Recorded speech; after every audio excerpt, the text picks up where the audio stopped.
নমস্কার বন্ধুরা, আজকে চলে এসেছি আবার একটি নতুন ভিডিও নিয়ে। দেখুন, আজকে বানিয়ে ফেলেছিলাম পটল দিয়ে মাছের ডিম দিয়ে। তো আজকে সকালবেলা মাছ নেওয়ার পরে দেখলাম মাছে অনেকটা ডিম ছিল, তাই জন্য পটল আর মাছের ডিম দিয়ে বানাতে বলল। তো দেখুন, তারপরে আমি প্রথমে কড়া গরম করে নিয়েছি, কড়াতে দিয়েছি একটু তেল, তারপরে দিয়েছি পটল আর আলুগুলো। তো আপনারা পটল আর আলুগুলো যদি ভালো করে প্রথমে ভাজিয়ে নেন, তাহলে কিন্তু পটলের তরকারিটা খেতে ভালো লাগে। তো আমি প্রথমে পটল আর আলুটা ভালো করে ভেজে একটা অন্য পাত্রে তুলে রাখবো। আপনারা পটল চিংড়ি বানিয়েছেন, পটল দিয়ে আ তেল পটল বানিয়েছেন, তো আ যারা যেরকম বানিয়েছেন, মাছের ডিম দিয়েও অনেকে বানান। তো যারা বানাননি, আজকে আম এক দেখে ট্রাই করবেন একটু। বাড়িতে খেতে কিন্তু খুব ভালো লেগেছিল। তো দেখুন, তারপরে আমি সেই একই তেলের মধ্যে কড়ার মধ্যে দিয়ে দিয়েছি একটু তেল। তেলের মধ্যে একটা তেজপাতা, ২ টো শুকনো লঙ্কা, একটু ফোড়ন। ফোড়ন দিয়ে ভালো করে নাড়াচাড়া করার পরে টমেটোমটা কেটে এর মধ্যে দিয়ে দিয়েছিলাম। তো টমেটোমটা একটু ভাজা, ভাজা হয়ে গেছিল। দেখুন, তারপরে আমি দিয়ে দিয়েছিলাম নুন, হলুদ আর একটু গুঁড়ো লঙ্কা দিয়ে মাখিয়ে রাখা মাছের ডিমগুলো। আমি কিন্তু মাছের ডিম যখন মানে দিই, একটু গুঁড়ো লঙ্কা দিই, আ দিয়ে হলুদ, একটু নুন দিয়ে মাখিয়ে রেখেছিলাম।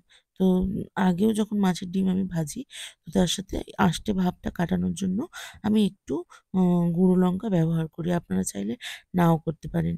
তো দেখুন, এখানে আমি মাছের ডিমটা ভালো করে ভেজে নেব।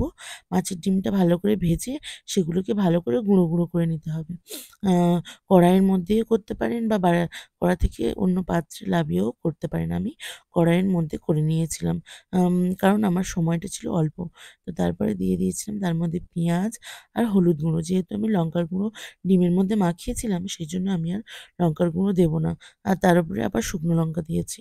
তো এবারে আমি পেঁয়াজ আর ডিমগুলোকে আর টমেটো আগে থেকে দিয়েছিলাম। তো ভালো করে লাল, লাল করে ভাজা, ভাজা করে নিয়েছি। তারপরে আমি মিক্সিতে বেটে নেব আদা জিরে বাটা।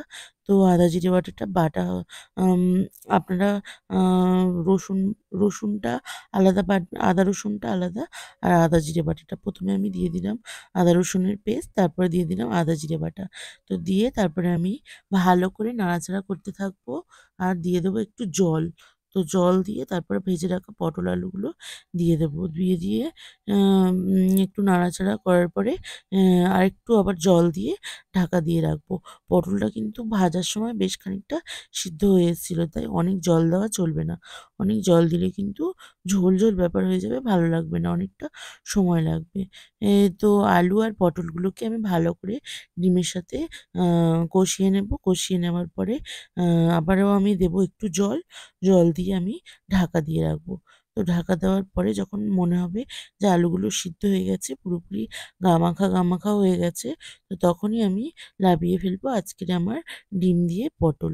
তো কারা, কারা বাড়িতে বানিয়ে খেয়েছেন অবশ্যই জানাবেন। আর না বানিয়ে থাকলে বাড়িতে বানিয়ে নেবেন। তো আজকের ভিডিওটা আমার এই পর্যন্ত। ভালো থাকুন, সুস্থ থাকুন। টাটা।